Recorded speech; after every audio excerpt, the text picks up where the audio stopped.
It was the royalist of Rumbles this weekend, wasn't it, Noah? Yes. How do we It begin? was the rumblest of royalist garbage. You didn't like the Royal Rumble this year. Is that what I'm hearing you say right now? Yeah, it made me want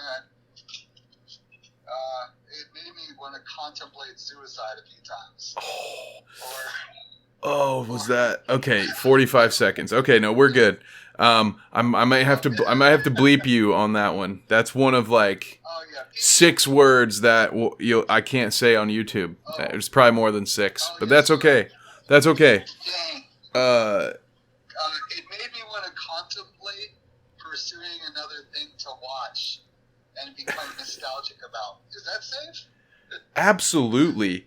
And okay, there were 2 Royal Rumble matches that we have to discuss. There was 2 title matches, right, that we have to discuss. Where do you want to start? Well, you know what? Let's start with the easy one. What the hell was the point of having the mixed tag match after both title matches? Was that the Go Get Popcorn match? Is that why it's put right there? What were your thoughts on the greatest match of them all? I feel like I really would love for them to do a documentary on how they pick the matches and how they do things, because that was just such. I mean, no one really cared, and just in my opinion, Miz and Edge, they don't have chemistry. It goes back to their first match, at day one, where they build up and they're supposed to hate each other and all this stuff, and they start out with a lockup, and that's a big problem with WWE is there doesn't feel like any authenticity to the storylines or the struggles. It just seems like it really is like watered down. I can't stress enough, like when I watch matches, any match of WWE, like I feel like hollow. I feel empty inside. I don't enjoy it anymore. And I was like the biggest fan, that. I was a big mark, and I think when I watched the whole show, I just felt, well, I don't know. There's so much to talk about, and I don't want to be like a grumpy Gus style, but I was kind of confused as to why they did what they did with a lot of things. Well, that's fine. That's exactly what I want. I want your grumpiness. I want the authenticity, the real take. So I guess let's just go through chronologically then, because I can also shit on the mixed tag match. It does. I think you mentioned a good point. It does speak volumes to what I think is the actual problem here with a lot of their storylines, but we'll get more into it as we go into those storylines. So last spoiler warning before we go, and let's start with the opening title match, which was Brock and Bobby started it off, right? That was no, it was Roman and Seth. Roman and Seth started it. Yeah. That's right. You're absolutely right. Thank you. Okay, so yeah, Roman and Seth, kind of a. I guess I don't know.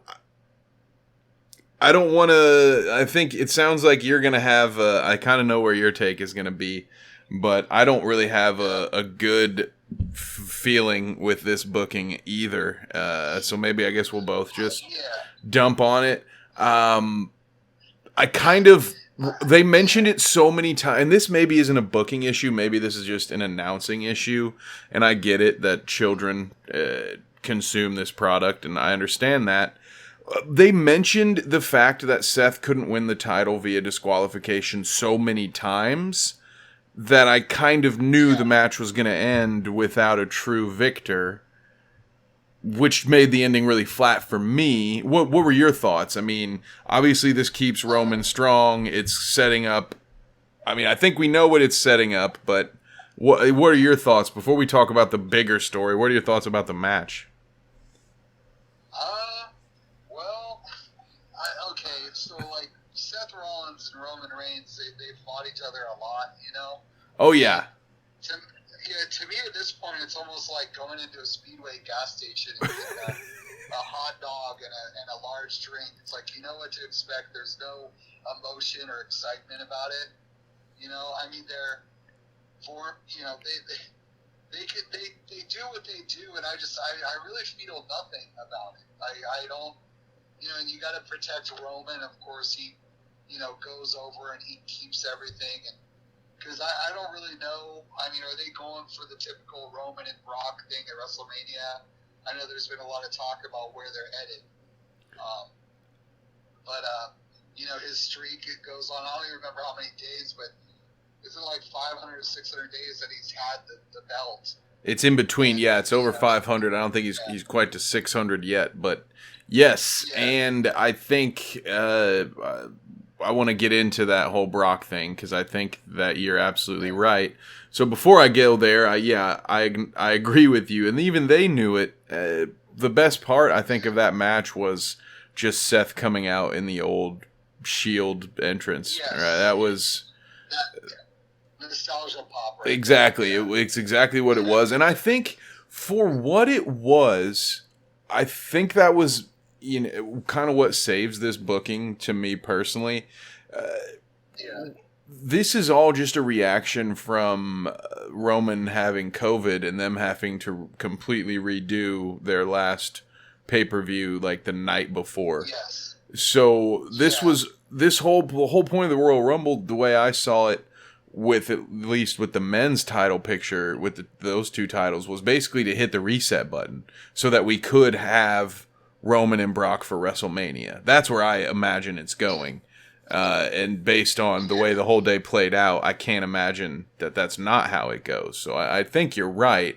I think that's why they did it. Set this up. I'm sure Seth gets involved, you know, so that way they have one more month of him feuding with Seth, and then they can save the Brock fight for WrestleMania. Which I don't hate, considering what little options are left on that roster. This pay-per-view is a perfect example of how there's only 5 people left to care about in the WWE ranks, but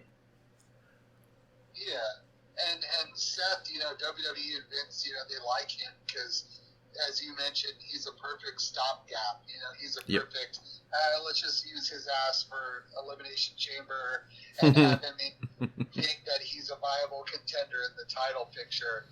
But really, I feel like Seth Rollins' stock, or, you know, I just honestly don't buy him as like a main event guy any longer. I don't really, you know, to me he's peaked, you know, when he got his big injury, what was that ankle injury years ago, and to me he hasn't been the same since then.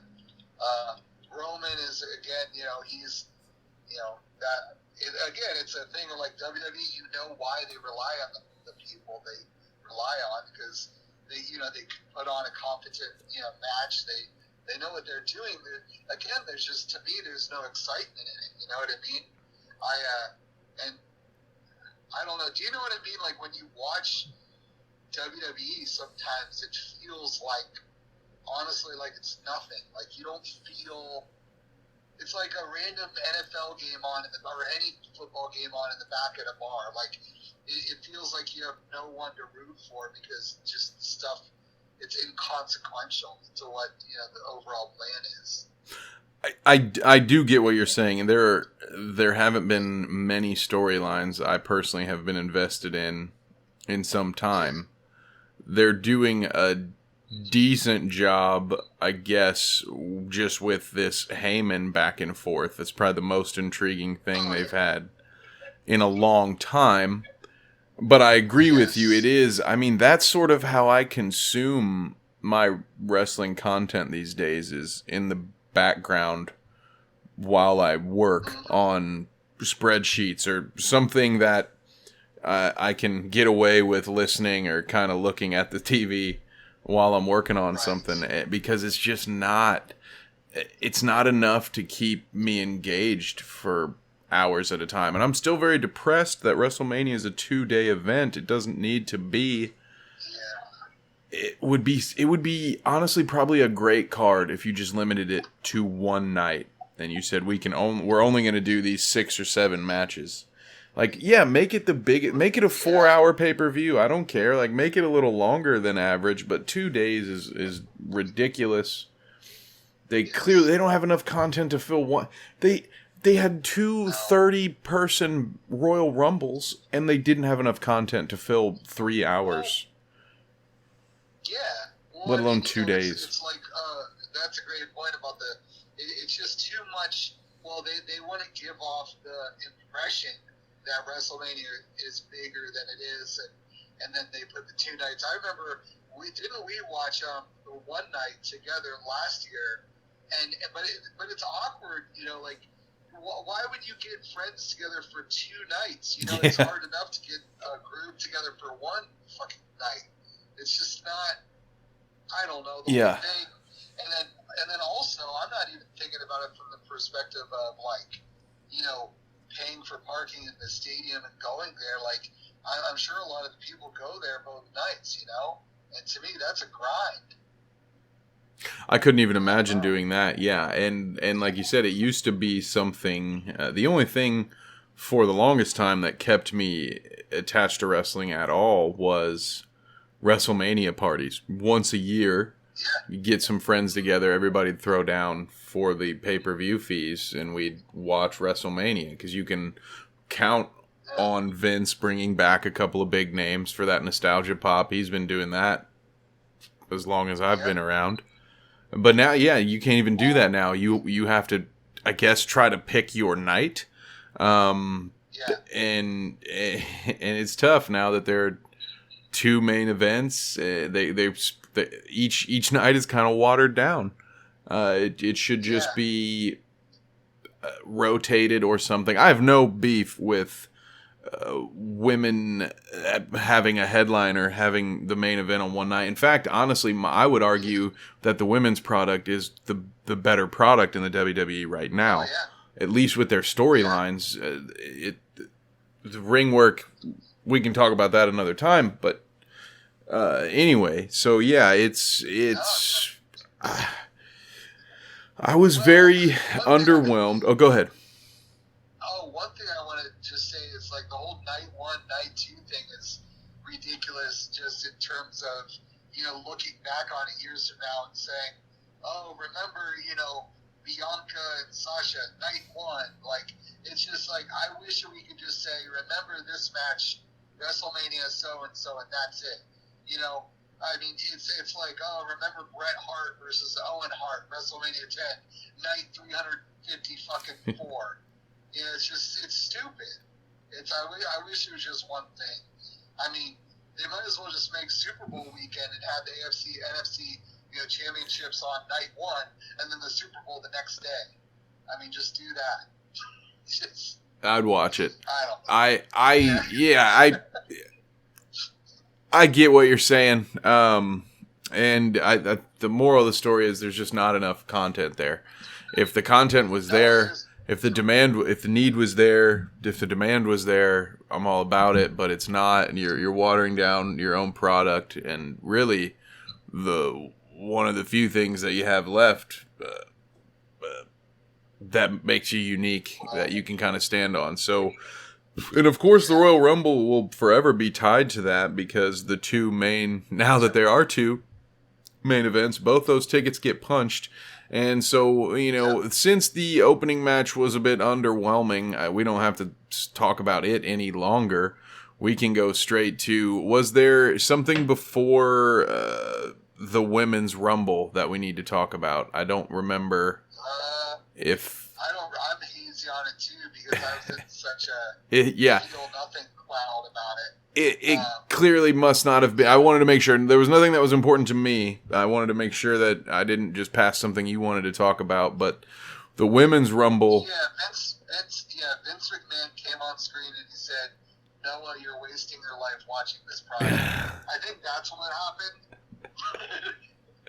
But no, I'm just kidding. Get a job, but pal. I will say, thank God, like, at least they haven't done. Well, my biggest fear with the Royal Rumble is that they'll make it worse, as in they'll make like a night one where the women's rumble main events it, and then they'll do night two the men's rumble.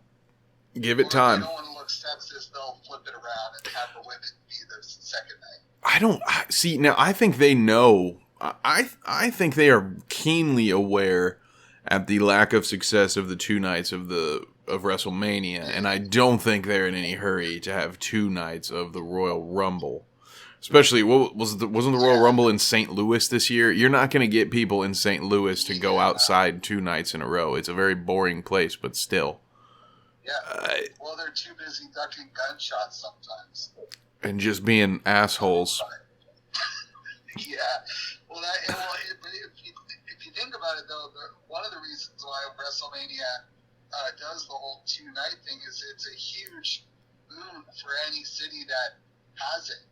Because, it brings in so much economy stimulus. But I don't know, like you said, I don't know if Royal Rumble could do that. Especially because they do, select lesser cities. It's not, they used to try to put Royal Rumble. There were a few Royal Rumbles in big domes, Mm-hmm. Like one time they had it in San Antonio in '97, massive event. But it seems like they've kind of just done the typical WWE's, arena for the Royal Rumble, So maybe they won't ever do that. Yeah, I don't think it's the same event that it used to be, and we're going to get to that, and I think we can start getting into it right now with the women's event, but it will certainly be true by the time we get to the men's rumble. It's just, I don't think it warrants that anymore, and I think look no further than the two rumbles that we got, and again, along with the theme of the night, I do think that the women's rumble was better, at least, while there was a bit of nostalgia plays and some super gimmicky Rumble entrance for both, I think the women's was done better. Some of those legends really, really looked bad in the ring, but they were not in there for long. That was good. No. Well, who do you think looked particularly bad? Who really stood out to you as bad? The nostalgia, kind of legends coming in. Kelly looked pretty bad. Not like her ring work didn't look great. No. Melina's actual, she could still do all of the gimmicks, like the splits getting into the ring. Like she's still, it was like, oh cool, it's Melina, but yeah, the ring work. You can tell, even like with Lita, I want to say, who again is like the reason. I mean, she's someone that most of the women in that ring probably looked up to. She's a barrier breaker. I don't know why the words are escaping me right now. She's a legend in her own right. But you could just kind of tell. I mean, there just seemed to be a difference. When you look at like Ripley or Bianca, and it's just like there's just a different level in athleticism. It's just not the same. So when you have those throwbacks from 20 years ago, it's pretty obvious. There's an athletic difference there. So the selling is harder. The punches look far less real. So it did kind of break my suspension of disbelief at times, but and then of course there was the big secret entrant at the end, which was kind of spoiled by the internet. Our good friend Jim Cornette had some thoughts on this, Noah, and I want your take on this. Jim Cornette says that Vincent Kennedy McMahon in the past would have referred to having someone as big as Ronda Rousey as a secret entrant to the Rumble as kayfabing ourselves, saying that if you're going to have someone that big on your program and you're not going to advertise it, what the hell are you doing? What are your thoughts on that take? Well, as you mentioned before that quote, everybody pretty much knew that she was arriving anyway. Jim still hasn't figured Twitter out. It's. I mean, we all have the internet up our ass, so it's like you can't. Why? You know what I mean? It's like, hey, I mean, how many people are living in a cabin with no internet service? I mean, they know what's going on. Especially, as you know, you'd agree with this. Like with wrestling, you want to know as a fan what's going down before it happens. I mean, it's just a thing. You want to know, even though you try to convince yourself to go in, with no spoilers, and you want to be surprised. The joy is to find out the rumor, hear the rumors, listen to stuff. Yeah. The behind the scenes, the whole machine at work. So, and also my final word on that is it's the fucking Royal Rumble. The Royal Rumble is going to have, you're not going to invite casuals do watch Royal Rumble, but my point is everyone who is a wrestling fan will probably just be watching it no matter what. It doesn't matter. You're not going to bring in people if you advertise, and also that defeats the purpose of the Royal Rumble. You're just going to tell everybody who's in it, then we're going to have these surprises. Tune in. Okay. Well, then Jim Cornette would complain about that. I don't. It's you can't win. Well, yeah. I actually like how they do things sometimes. With if they told everybody who was coming and who wasn't, I mean, it'd be really not that exciting to me. Yeah, I think. So to me, it's a long con that with this one. So it's no secret that pay-per-views aren't the same. Their meaning is not the same, and it's less important. You mean the PLEs? Yes, exactly. And as you correctly mentioned, WrestleMania is a destination event situation. It's a 2-day event. The next WWE pay-per-view happens to be overseas. So the way I see it was, yes, you have your surprise entrant, Ronda Rousey. Again, like you and I know, it was on Twitter. I knew about it despite the fact that I tend to just only tune in for pay-per-views now. Like I don't regularly consume this product, but even I knew it. So it wasn't that big of a secret. And then what you really want to be promoting is WrestleMania. So the fact that we now know that Ronda Rousey is going to be, you're going to have Rousey and someone on one night, and then Roman Reigns and Brock Lesnar the other night. This may be one of the few times where you can actually convince a casual to buy 2 tickets to 2 nights to WrestleMania. So I think it was done in an era where WWE doesn't do much well. I don't have complaints about this. I agree with you. I think this was done well enough. And again, what do you get by if you announce Ronda Rousey's going to be in it, you're essentially announcing that she's likely to win it.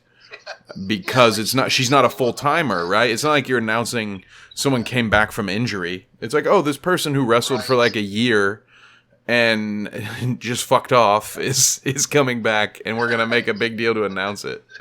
I wonder who's going to win. When you said just fucked off, it reminded me if Michael Cole said that, I can't believe it, John Cena, who just fucked off. John Cena arrived back in WWE. I thought he was doing Peacemaker. And when we asked Big Time Bex how she felt about tonight's matchup, she told me to just fuck off. So, with that being said, I mean, on the thought of that, I know we're jumping ahead a little bit with this. Sure. But it would have been hilarious if John Cena would have been a surprise entrant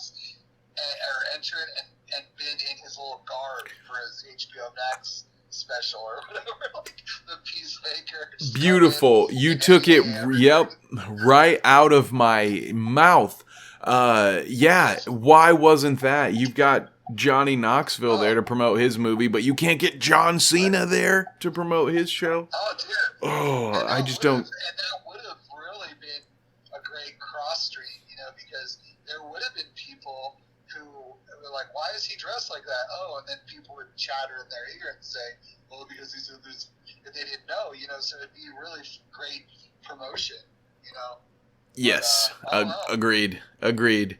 But back, so Opportunity missed. yeah, completely big opportunity missed. And while we're talking about missed opportunities and kind of wrapping up at least the women's rumble, just a moment of silence for my girl Rhea Ripley once again. Not in the title picture. At least is she still babysitting Nikki ASH? Is that storyline at least over? Yeah, Like, when can they get her I don't back? like that. Yeah. There's an abundance of talent at the top of the women's roster, and they're just not utilizing it greatly. And then now you're adding Ronda Rousey into the mix, which is fine, which is good, because by God, there's no talent in the men's division. No. But I saw Rhea Ripley, did a good job, a decent performance, I guess, in the, she was in the Royal Rumble for a long time, but yeah, very disappointing. Yeah. They have to be really careful with her because she's so talented that you got to give her more to work with, or at least, make her look strong. Like, I feel like I would have, I don't know. I'm a big fan of hers, just like you are, and I'm just always worried that they're just gonna. She's one of those people. They get lost in the mix. Mm-hmm. Like, I don't want her to get lost. With Ronda coming back, ideally, I'd love to see. I don't know how they'd get there, but I'd love to see Ronda versus Ripley. I would love to see that. Yeah, because you're right. It is. I mean, it's getting crowded. And I think Bayley's coming back sometime soon, so it's going to get even more crowded. I don't imagine Ronda will be here for very long, but Brock Lesnar has already been here a lot longer than I thought he would be here, so who knows? They seem to have gotten rid of a lot of people, so I'm sure they cleared up some money, so maybe they didn't have enough money to keep Ronda around for 6 months, but I don't know. I anticipate... what do you think? You think so? She's going to obviously have a match at WrestleMania. Do you think? Two questions for you. Who do you think Ronda's going to fight, and do you think she'll win at WrestleMania? Well, it depends on if they're going to hotshot the title around, do stuff, and they could do the whole Becky versus Ronda one-on-one. And maybe not have Charlotte in there. That would be good. But, also, we're both big fans of Bianca. What happens with Bianca, I think that would be an intriguing matchup to have Bianca versus, Ronda. That would be cool. It would certainly be athletic and unique. Yeah. Styles could gel well.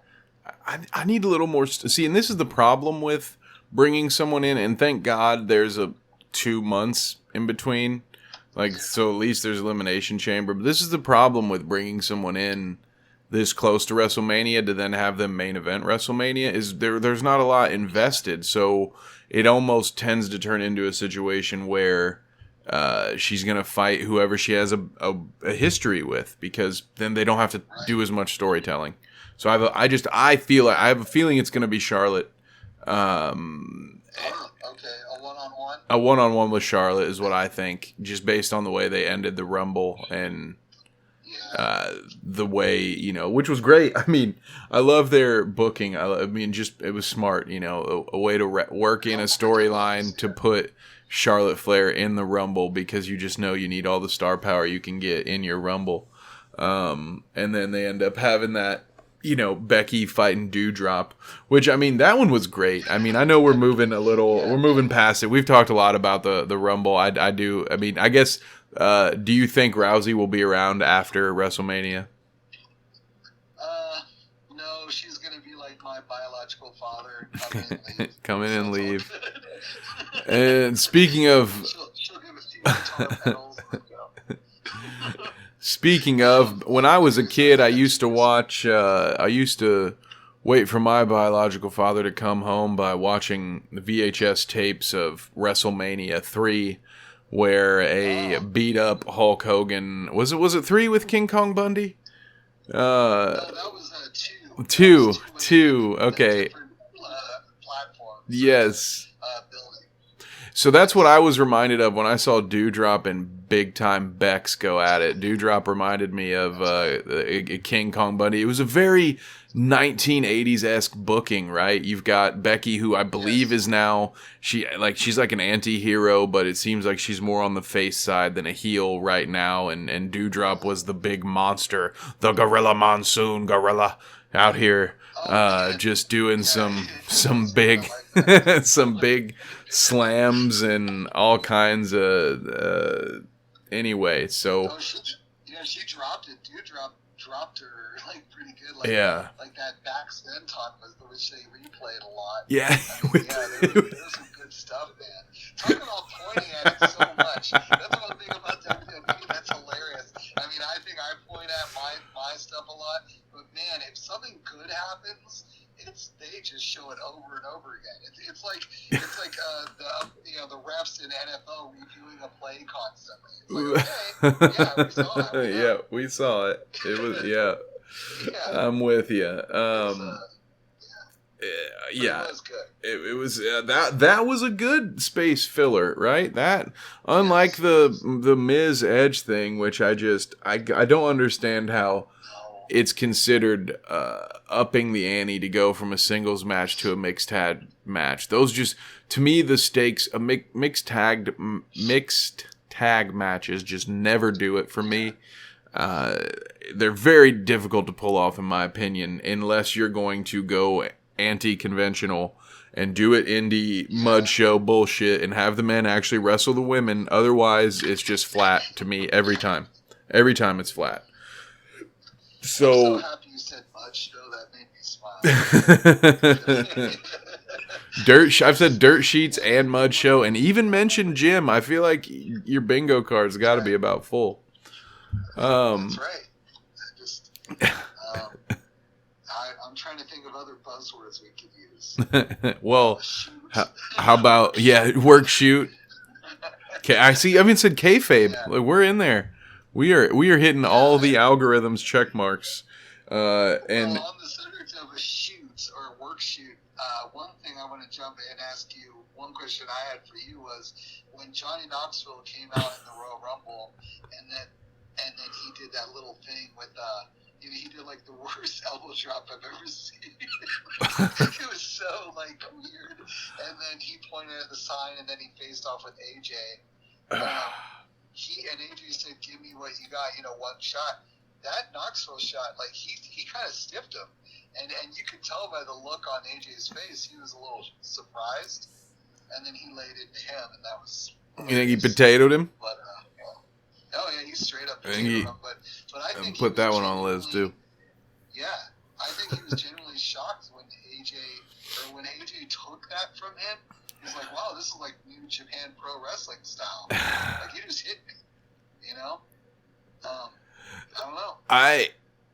It's funny. I will have to take your word on it until I can go back and look at it, because as soon as they called Knoxville's number, as soon as he was announced and as soon as he came out, that was those were two very productive minutes for me. Yeah, I didn't watch it for a few minutes because I knew there was nothing here I wanted to see. He bricked him, huh? I'll give you a hint. Yeah, Montez he went up on the top rope and he did a frog splash on Knoxville, but he intentionally really hit him hard, nabbed him, but he hit him in the lower abdominal region and his legs. So, and you just see Johnny, he's like, "Oh my god," he was hurting. And it's they did the classic, "We're just going to wallop on you and get rid of you." Yeah. For a celebrity. Yeah, the classic celebrity exit. Yeah, they've done it a million times, which again was why I didn't give it the time of day. Not a big fan. I also wasn't a big fan of the next match that I definitely want to make sure that we talk about, which is the main, what I believe is leading to the main storyline of WrestleMania, which was Bobby versus Brock, and the outcome. So first of all, love the fact that we got this match, although some would say it's 15 to 20 years late. Very disappointed that a match that we waited for, certain fans wanted for so long was ended in this way. Because again, this almost felt like a match that could have earned its own storyline, not as just like a side quest kind of throwaway. And I know it's easy for me to call it a throwaway. I mean, Bobby Lashley got the title back, but it just, I don't know. It felt like they could have done so much more with Brock Bobby that rather than have it be just a footnote in the Brock Roman thing. What do you think? Am I wrong there? Do you agree with me? No, you're totally right. I mean, what I got out of that ending, especially with Heyman and all the theatrics, Bobby is even. It's so weird. Like, never, in my opinion, never before have I seen when someone wins the main, like, WWE Championship, Bobby was such a side quest or a side note. It was just like that wasn't the focus at all.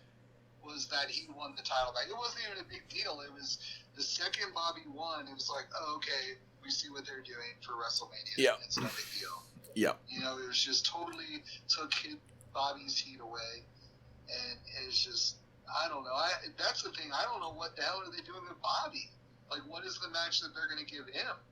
Have the title going into WrestleMania. Yeah, well, Big E again. Are they done with that experiment? Did that fail? Oh man, dude, poor Big E. He didn't even get a cup of coffee during the Rumble, man. He was barely in that thing. He got a shot. He got barely any shine, and they did him dirty at day one, and he was just that experiment is over. He's going to go back to eating pancakes and doing the whole New Day theatrics, and that's about it. But which is crazy because Big E can speak and he has a lot of charisma, and they didn't give him anything.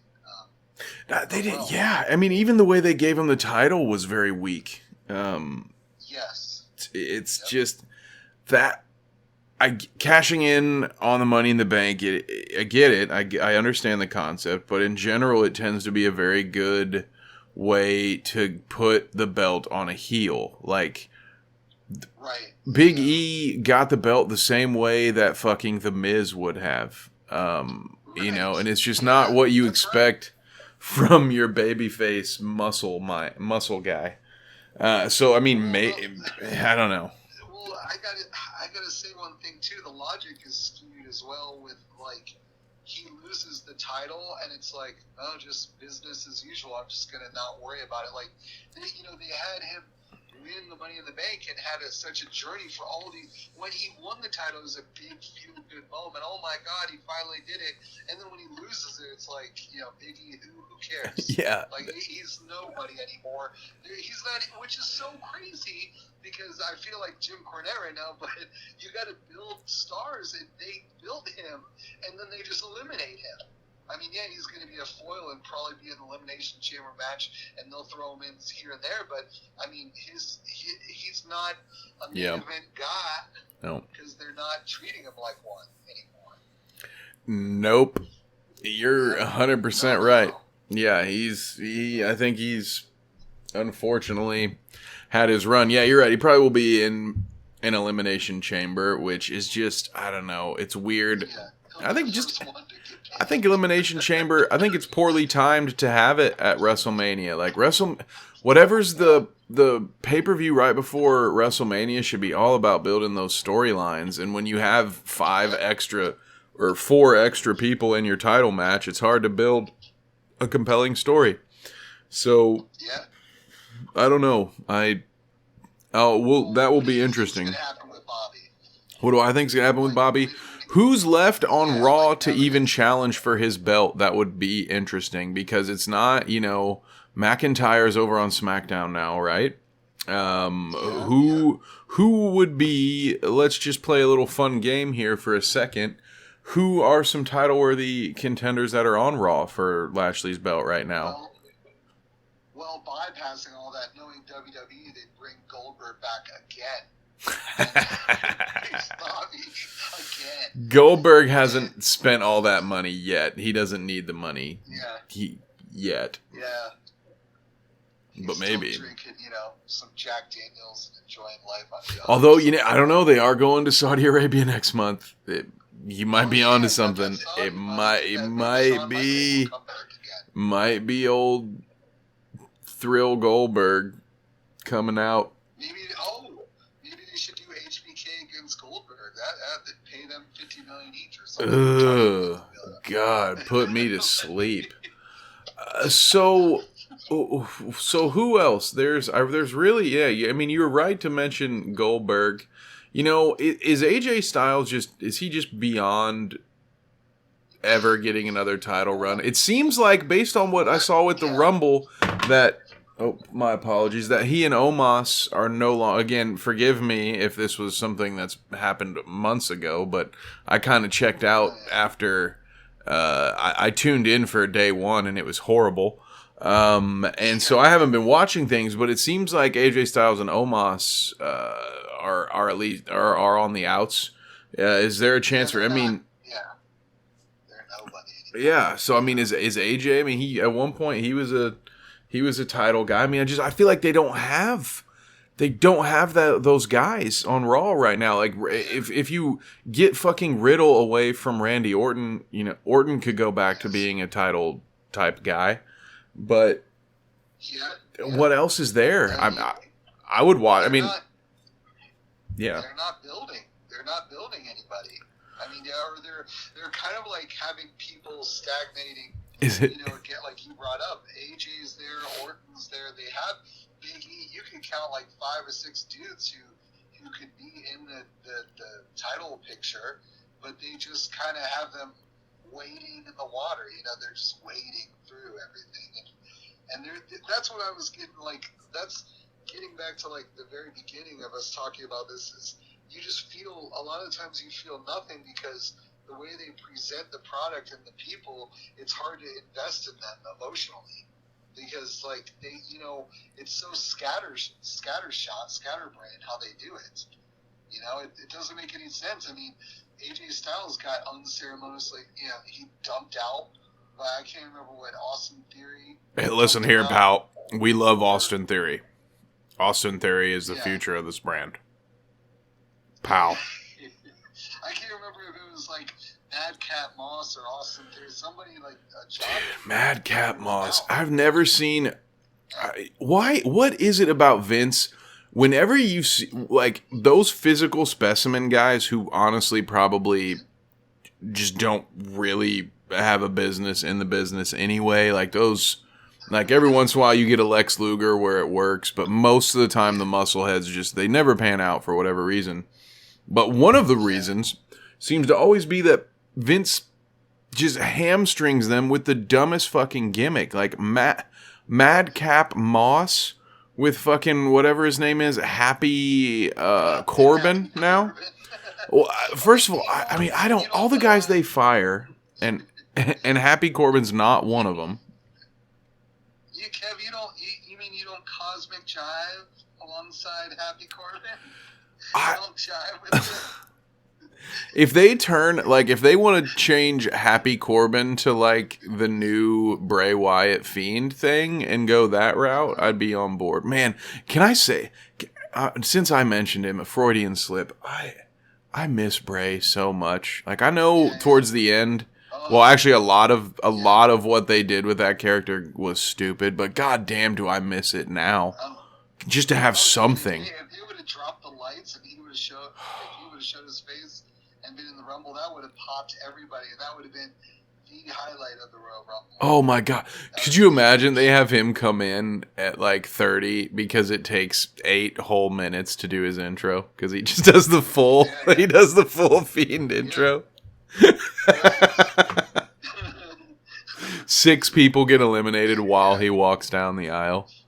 Man. Well, my visual was like, what if they would have done a thing where the lights go out and everything. And of course, it's hard. Like people would flash and see things, but but the lights go out, he's number 30, and there are a lot of people in the ring, and then when the lights turn back on, everybody's on the ground or in the ring, like on their backs, and he's in the center, and that would be such a cool visual.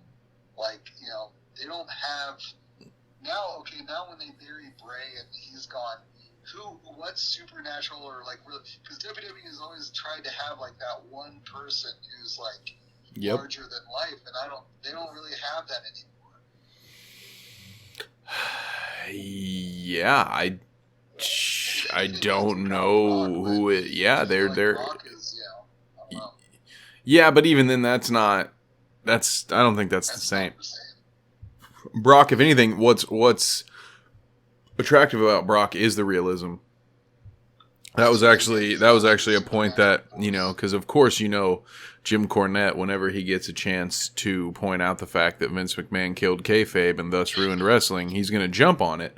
So he pointed out that the two main events at WrestleMania this year will be both the male and female that are the only two wrestlers that are legit badasses. It's the two MMA pros that are, leading the way.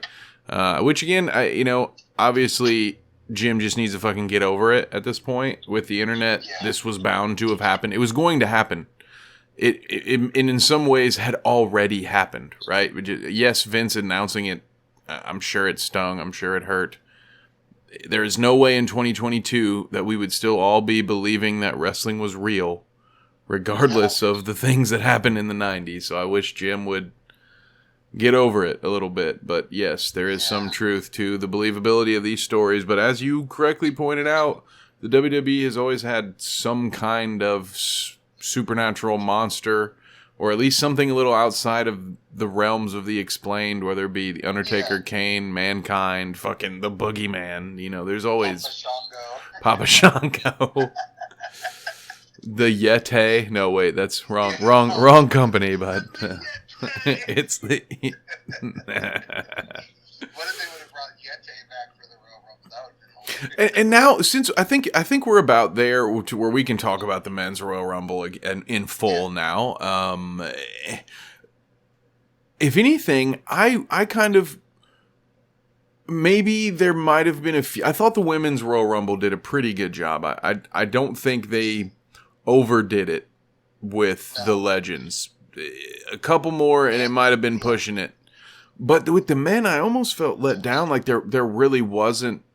Were there any? No, it didn't feel special at all. It seemed like almost a house show Rumble. Yeah, it really felt like they were just trying to get to the end. And even the stuff like... I don't know. I am just so tired of, and this goes back to the Happy Corbin thing. I'm so tired of the Sami Zayn fucking, like, the misuse of him as just some shitty comic character. Like, he's the fucking Santino Marella of the present day WWE, and I hate it because he's actually a good wrestler. He can actually do a lot. So capable. And like, if they don't throw him in a no-holds-barred match with Kevin Owens, they don't know what to do with him. And they just don't know what to do with him. Right. Yeah, and he re-signed, he's with WWE, and he's not going anywhere, so, apparently he likes... Maybe it's easier on him, because really, he doesn't have to prove anything. He just has to be a typical comedy wrestler, barely take any bumps anymore, and he's getting paid really well, so maybe he doesn't really care. And it's probably a good get. Yeah, it's probably a good gimmick. I'm sure it plays well with the kids. The long shelf life that way. Really, really setting himself up well for the future if he can ingratiate himself with the preteens and the youngins. He'll have fans for the next 10 years. So maybe that's the role. Maybe that's the game he's playing, hoping he can at some point grow out of it. But God, is it frustrating. And yeah, there was no new up and comer. Like there was nothing. There really was I have a hard time. Like the only reason I remember the Final Four is just because of how ridiculous it was. It had Shane McMahon and Bad Bunny in it, and you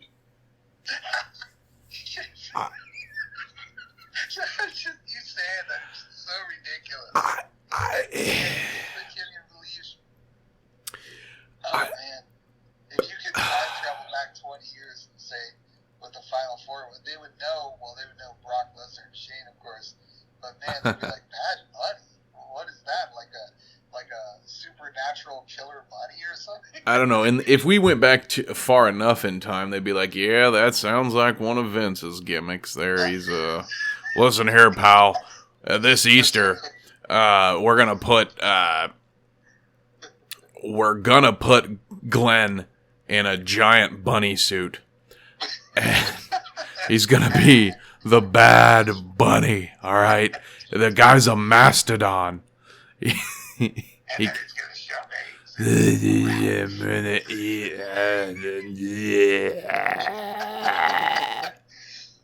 What a maneuver! So yeah, the Beast Incarnate coming in at 30, that it being a whole reshuffling. And what's weird is like, so certain sites like Sportskeeda and some of these other some dirt sheet type websites are reporting that it wasn't originally the plan for Brock to win the Rumble, but what I question is, I think it wasn't originally the plan until day one happened. I know we mentioned this earlier, but to me, this is the only thing that kind of saves this shitty Rumble is that is understanding that they were just trying to reset it so that they could have the WrestleMania that they wanted, because that COVID thing fucked up their plans. That's. They took the simple transfer. It's a knee jerk. It's a logical step. Brock gets screwed out of the title, then he comes back as a surprise entrant, last entrant, and wins it. And obviously he's going for Roman now, and there you go. It's set up. It's tailor made. The story's told, or it's not told completely, but it's the table has been set up. And so it makes sense. I mean. But it's just like when Brock came out, it's like back in the olden days when Hogan would come out and be like, well, he's going to win. Like, Hogan won it 2 years in a row, I believe in 90 and 91. And when he came out, like, late, you're like, oh, yeah, he's going to win it, Yeah. Yeah, it's just predictable. Like, there's no way Brock was going to come in. There's no way Brock comes in at 30 and fucking Drew McIntyre wins. It's yeah, exactly. Because they already gave Drew his shine. God, yeah, But that's the thing is like the Royal Rumble, as you said a few moments ago, it really was designated to put that story over with Brock and Roman. It really wasn't. What I realized while watching that Men's Royal Rumble was that it wasn't meant to be like a classic entertaining. There weren't even like comedy bits or fun stuff in it that much. Like it was so basic. It really was like almost autopilot Royal Rumble. It didn't feel like an exciting, memorable. I don't think people are going to remember it a year from now even. No, I agree with you. It felt a lot like when you're in franchise mode or whatever on WWE 2K and you're just burning through any old pay-per-view, just getting through to the matches. Because that was something, I mean, you just mentioned it. That's something I wanted to talk about was,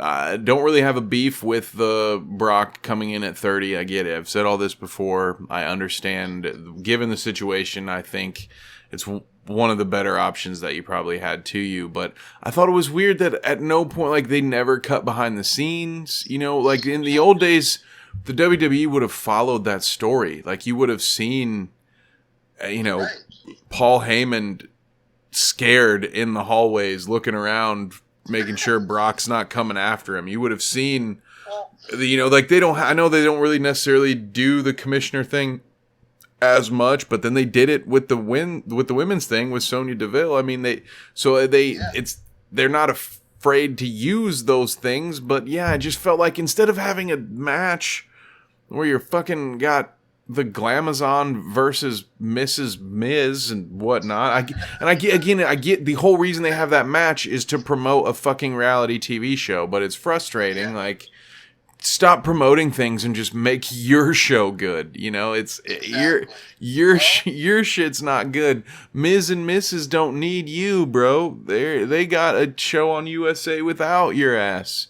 The thing is, you kind of answered your thing a few months ago, comparing it to franchise modes. It really is like WWE is like NBA or NFL or what am I saying here? It's WWE is like Madden, the Madden game, CMD, Battlefield. They're just getting to the next thing, and there's not a lot of passion because they're just recycling and there's no. What you suggested, they should do stuff like that and get you more immersed into the stories, like show reactions. But they're not even thinking. Back in the day, they would care about that. Like, we need to go there and show this and do that and get you more intrigued by things. They don't give a shit anymore. They just keep going to the next thing. That's all they do, and that's why it's hard to watch now. Because why should I be excited when it's just so? Again, like Speedway gas station, hot dog, drink, like it's always the same. There's no passion in it. Right, and that's sort of, we talked about it earlier before again, like the kayfabe was going to die at some point, but listen, when I go watch a play, play that's not, that doesn't usually happen, but people go to plays, right, and they suspend their disbelief. When I go see a movie, I know that there's no giant purple man that can actually go collect 6 rocks and kill half of all living creatures, all right? I understand that all of that stuff is fake, but yet, because of movies and good storytelling, I'm able to suspend my disbelief for 2 hours to put myself in that world. That is what these things are for. So the fact that they've kind of just done away with storytelling, it goes hand in hand with like why no one really cares anymore. It's more than just in-ring action, in-ring ability. Like, just, wrestling really what it was when it was at its peak in the 90s, it was fucking a soap opera for teenage and 20-year-old dudes.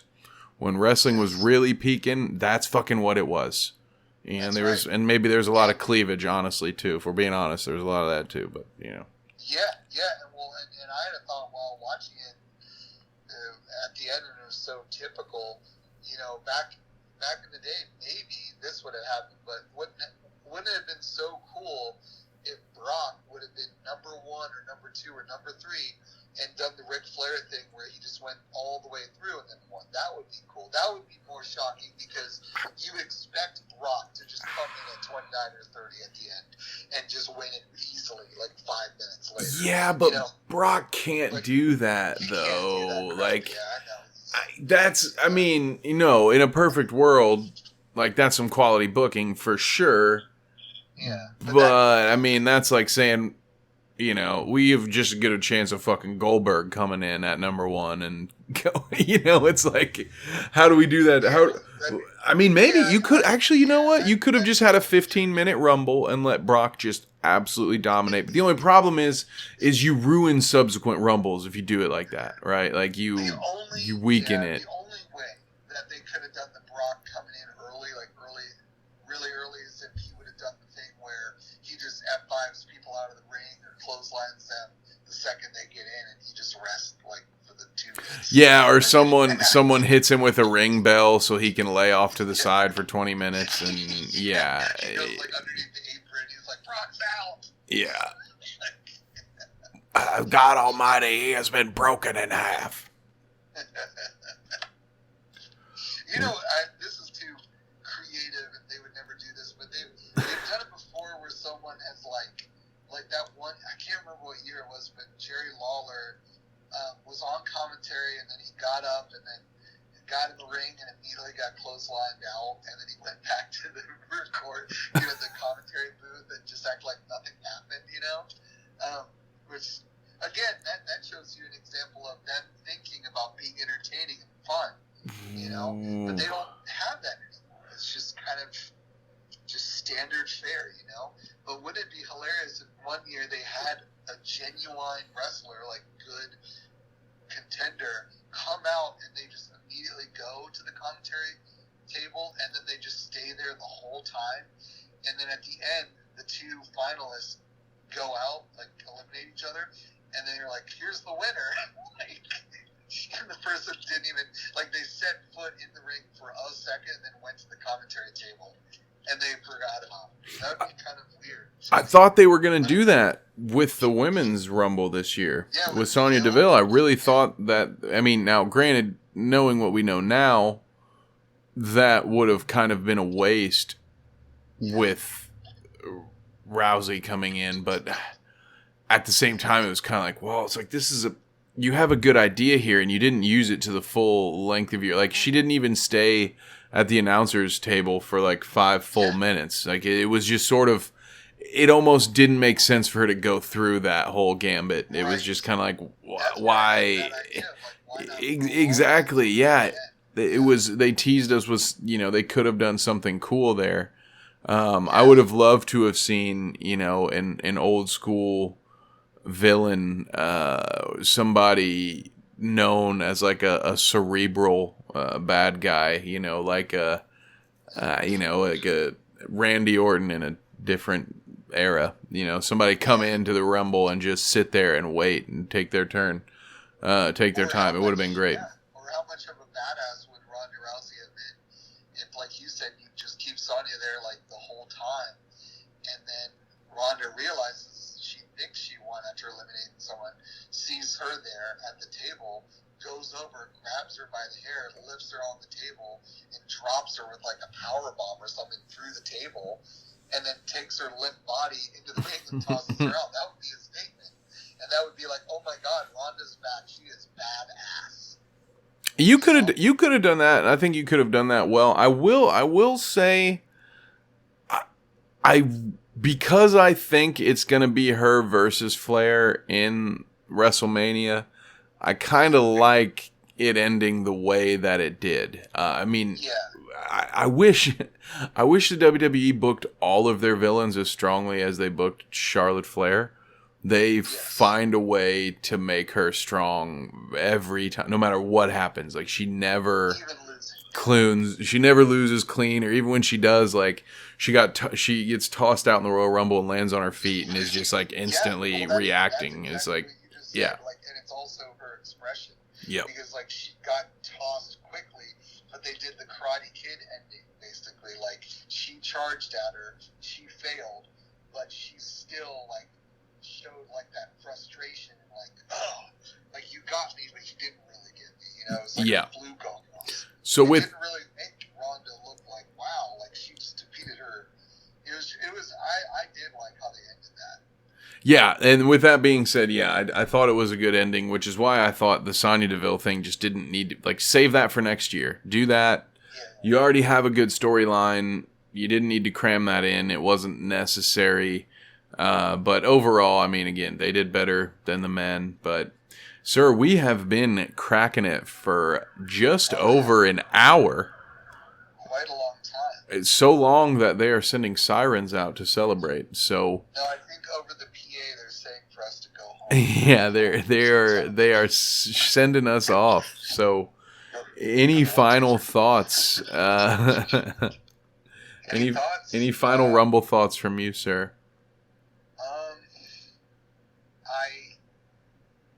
I just wish at these big shows that I would be pleasantly surprised, like a general feeling of being happy with what's happening. Mm-hmm. I didn't really come away from this Royal Rumble feeling like, well, first of all, it was almost 4 hours long, so even with scrubbing through stuff on Peacock, it feels like forever getting to what you want to watch, or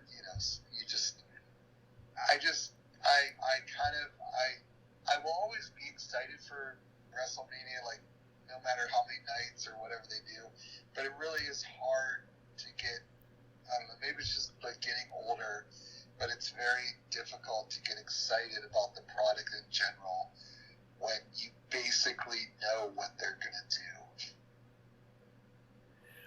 Agreed. I mean, it's almost like I almost hate watch it at this point. It's the equivalent of going to a local small cinema and pounding beers and watching The Room by Tommy Wiseau as you make fun of it the whole time.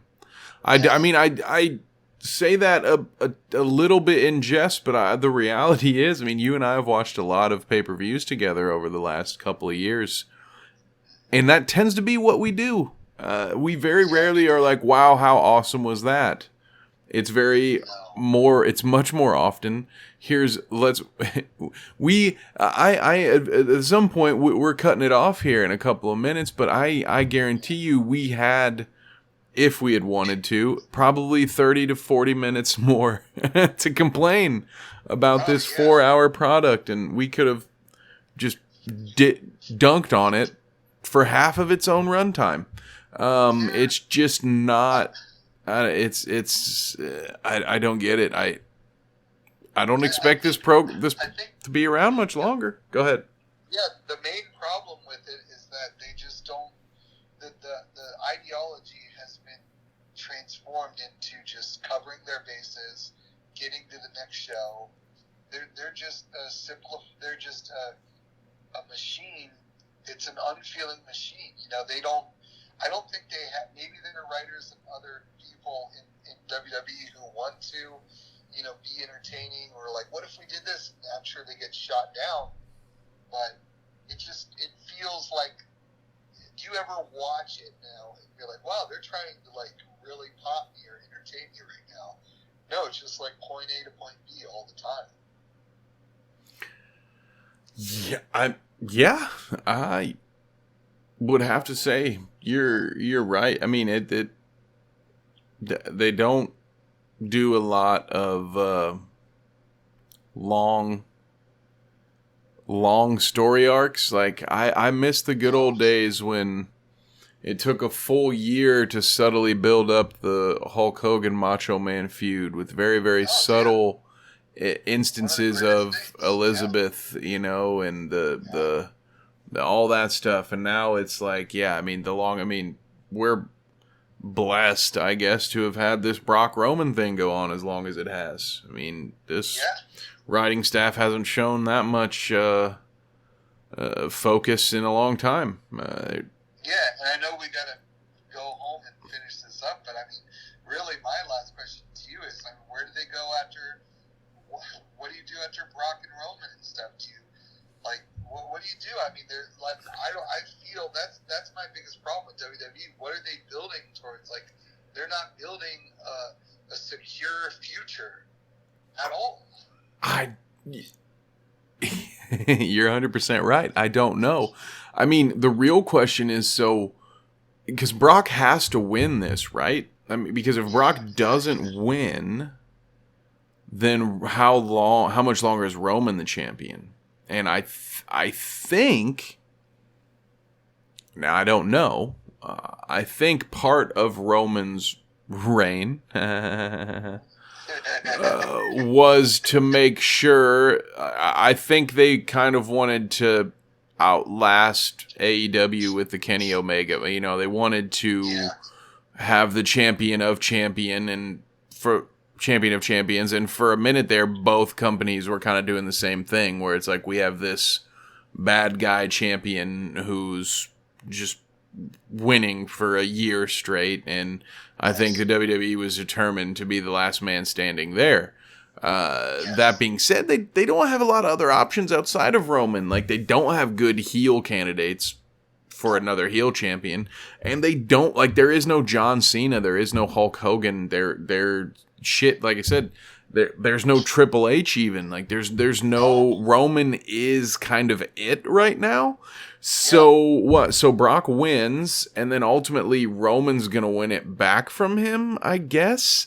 I don't know where they go. Yeah.